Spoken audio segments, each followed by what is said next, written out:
الحمد لله الذي أنزل على عبده الكتاب ولم يجعل له عوجا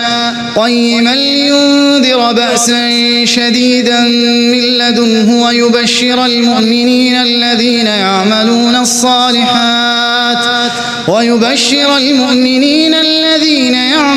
الصالحات أن لهم أجرا حسنا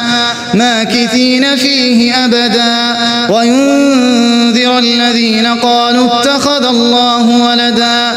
ما لهم به من علم ولا لآبائهم كبرت كلمة تخرج من أفواههم إن يقولون إلا كذبا فلعلك باخع نفسك على آثارهم إن لم يؤمنوا بهذا الحديث أسفا.